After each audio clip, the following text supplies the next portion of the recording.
excuse me, on the left over here, we have individuals who are religious fundamentalists, religious fanatics, and this is the expression, RT-PCR, real-time PCR expression of the VMAT2 gene. Over here, we have individuals.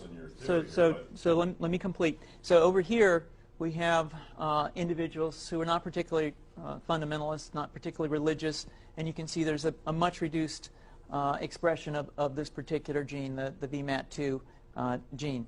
Another evidence that supports our hypothesis for the development of this approach.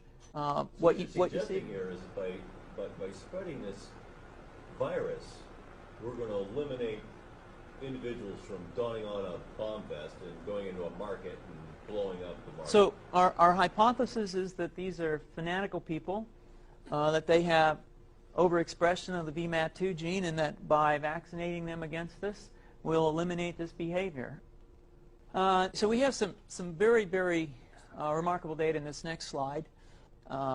Here we have two brain scans. These are fMRIs. These are two different individuals with different levels of expression of VMAT2. On top is an individual who's a religious fanatic, an individual, and we've repeated this numerous times, that has high levels of VMAT2. Now, this individual down here who had low levels of the VMAT2 gene, this individual would self-describe as not particularly religious. In each case, these individuals were read a religious text. This individual lit up the right middle frontal gyrus, shown here, and that's a part of the brain that's associated with theory of mind. It's a part of the brain that has to do with intents and beliefs and desires. In marked contrast, here's an individual who would not particularly self-describe as religious, and when they're read a religious text, what you see is that this part of the brain called the anterior insula lights up. This is a part of the brain that's associated with disgust or displeasure on hearing something. So you're suggesting I take a CT scan with me when I'm evaluating people to determine whether I put a bullet in their head?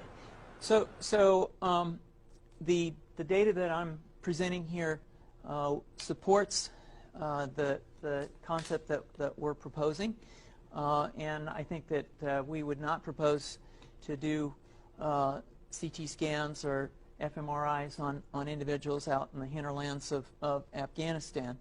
The virus would immunize against this VMAT2 gene, and that would have the effect that you see here, which is it's essentially to turn a fanatic into a normal person.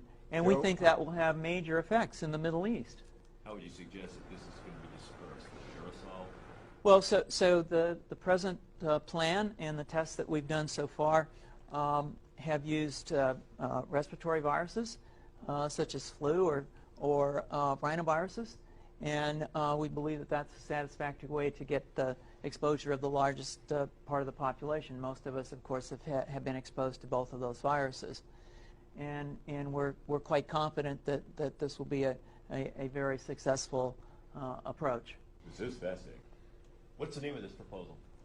Yeah, so the name of this project is FunVax, which is the vaccine for religious fundamentalism. And you have a proposal already? The proposal has just been submitted, and I think that the data that I have shown you today would support the development of this project, and we think it has great promise.